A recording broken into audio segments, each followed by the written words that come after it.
As kids, we tend to romanticize the idea of being heroes, defeating villains, saving cities, being recognized, maybe even celebrated, doing the right thing.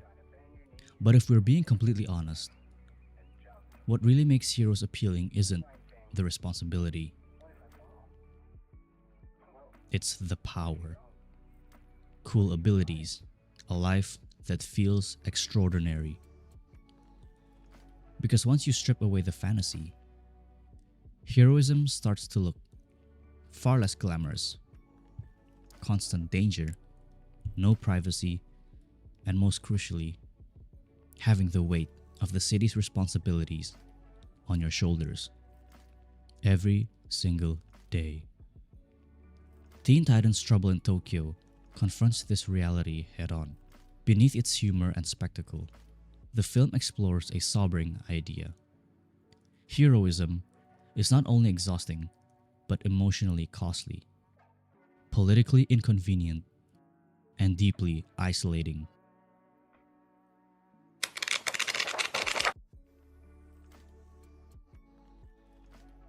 Released in 2006, Teen Titans Trouble in Tokyo takes place near the end of the original animated series, functioning almost as a thematic epilogue.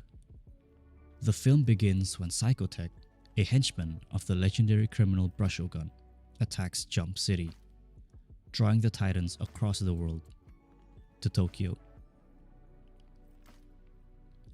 Upon arrival, the Titans are quickly confronted by a kaiju-like monster made from the same material as Psychotech. Before they can fully handle the situation, Tokyo Special Troopers arrives, led by Commander Daizo. Daizo assures Robin that Brushogun is merely a myth, a legend. We're tracking a criminal who calls himself Brushogun. Forgive me, but you are ignorant of our culture. Brushogun is an urban legend, a myth. I'm afraid you've come a long way for nothing. The crisis, he claims, is under control.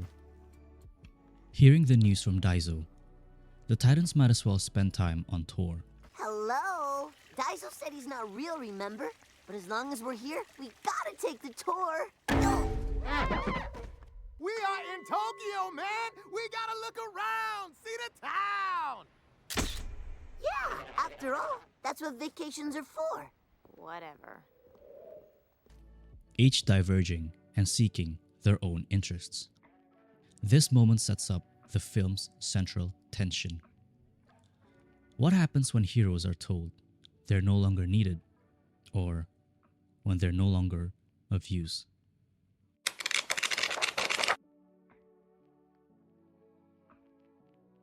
The Titans' brief freedom reveals who they are when responsibility loosens its grip.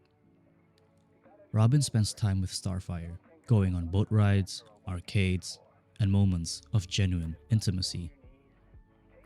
Beast Boy embraces the city's chaos, forming an accidental harem, indulging in attention, spectacle, and playful excess. Cyborg engages in an eating challenge where everything the chef offered, Cyborg could take, which aroused the chef's anger, turning indulgence into competition and financial descent for the chef. Raven searches for knowledge, drawn not to leisure but to the mystery of Brushogun himself. Yet even during these moments of rest, Robin remains uneasy. Relaxation feels irresponsible.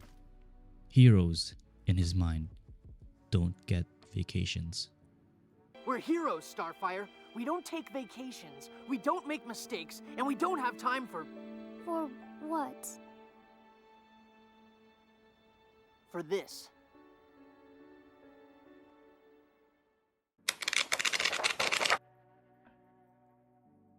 That tension escalates when the enemies cross paths with the Titans in Tokyo, as planned by Brushogun. Robin encounters another Psychotech. Their battle ends publicly and catastrophically when Robin appears to kill Psychotech. The witnesses gathered in an instant, and the story is already written by the wrong hands. Commander Daizo arrests Robin.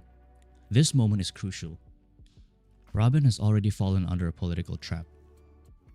His presence disrupts the narrative of order Daizo has carefully constructed. The later revelation confirms this. Brushogun is real, but powerless.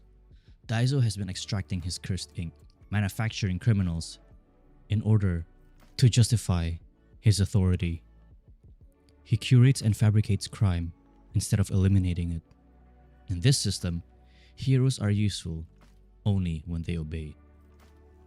Truth is secondary to stability.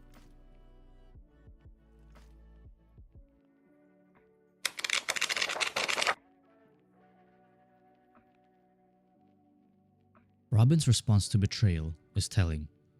During Robin's escape, he went the extra mile to disguise himself, illustrating his tenacity to expose evil once and for all. He descends into the criminal underworld, beating information out of the gang members. He outmaneuvered one with a pistol and stole his appearance. Choosing anonymity, danger, and isolation over safety, Robin believes leadership demands emotional restraint. Attachment weakens judgment. Love distracts. And so, even as Starfire longs for connection, Robin withholds out of conviction, not due to the lack of interest. Must we always be heroes? Are we capable of nothing else? Can we not, for a few moments, be something more? There is nothing more. A hero is what I am, and if you don't like it... Robin, I like it more than you will ever know.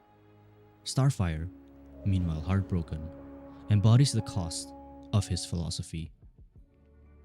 She represents emotional honesty, vulnerability, and diplomacy, the humanity Robin suppresses in himself. In the end, the truth surfaces. Daizo is exposed, Brushogun is freed, and the Titans are vindicated. Each of the Titans got recognized for their heroics, and in contrast to what Robin believed, the heroes finally got some time to relax on vacation. So, I guess we have to go back home now, huh? You know, Beast Boy, sometimes even heroes need a vacation.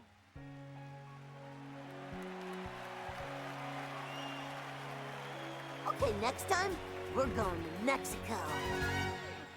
Go! Teen Titans Trouble in Tokyo doesn't argue that emotional sacrifice is fair. It argues that it is often necessary. Heroism, as the film suggests, isn't only defined by duty, but by the quiet willingness to be misunderstood, isolated, and emotionally restrained in service of something greater than yourself. And maybe that's the hardest truth of all. Not that heroes suffer, but that they do so knowing no one may ever fully see the cost. Thank you so much for watching this video. Let me know in the comments below what you guys think of the movie. And I'll catch you guys on the next video.